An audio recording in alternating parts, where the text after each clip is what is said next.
Evelyn Zalwango is determined, resilient, and relentless in her perseverance. She is the general manager of the American Chamber of Commerce in Uganda, but most importantly, she is a carpenter.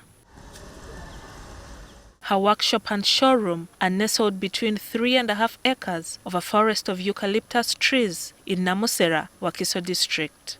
The 40-year-old mother of two is the Chief Executive Officer of V Interiors Limited, employing 35 workers. We are more of custom design, where you put an order for something that you want and that particular piece that you're looking for is done that way. We're working for hotels, we're working for restaurants, people's homes where we come into your home, do your kitchen, do your doors, do your wardrobes. Some of her custom-made pieces are exported. However, like any other manufacturing business in Uganda, unstable power supply is a challenge. So literally every day power goes. For this whole week, power has been going every day.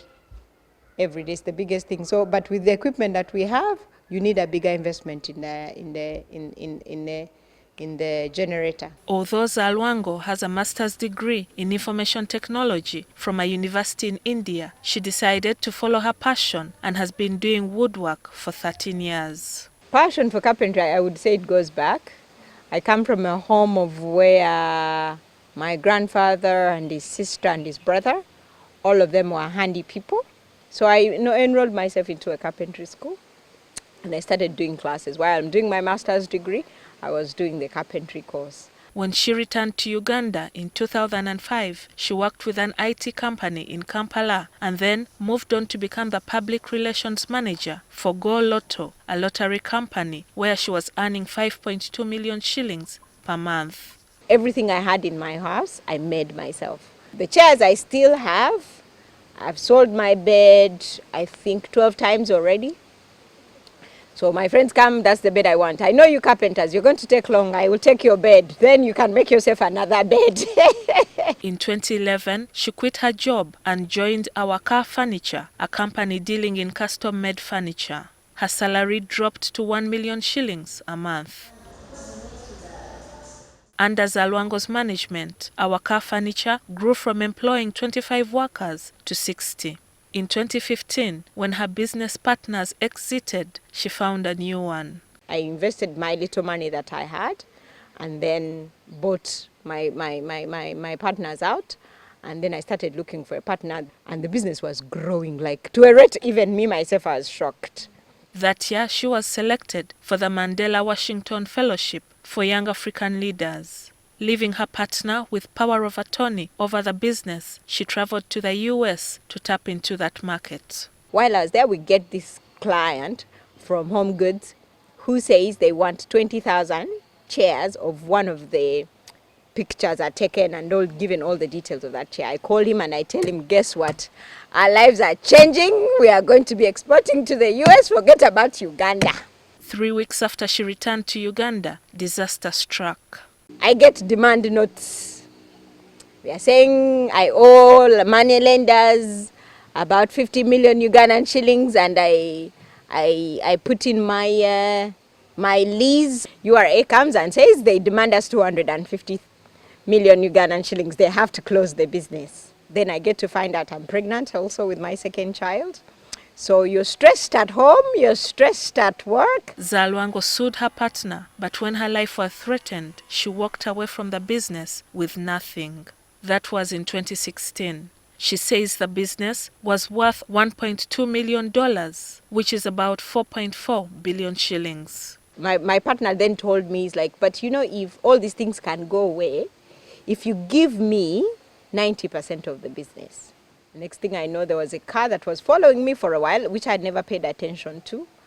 And when I get to the gate of my house, this car is just ramming into my car at the back of it. Luckily, me and my daughter survived with no scratches and everything else. Zalwango was also running a bridal shop with her sister in downtown Kampala.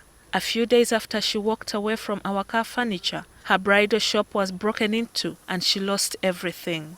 She fell into severe depression. My marriage was also falling apart.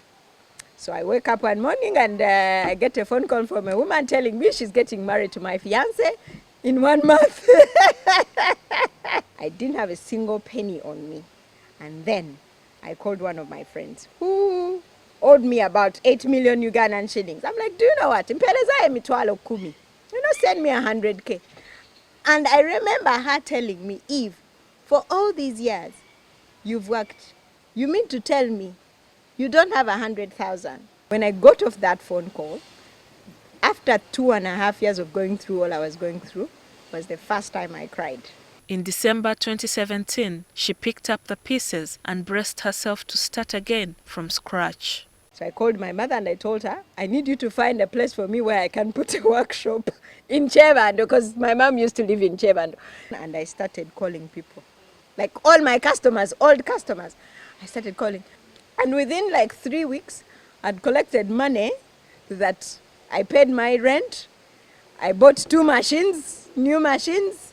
The business grew, and 3 years ago, she relocated from Chebando to Namusera.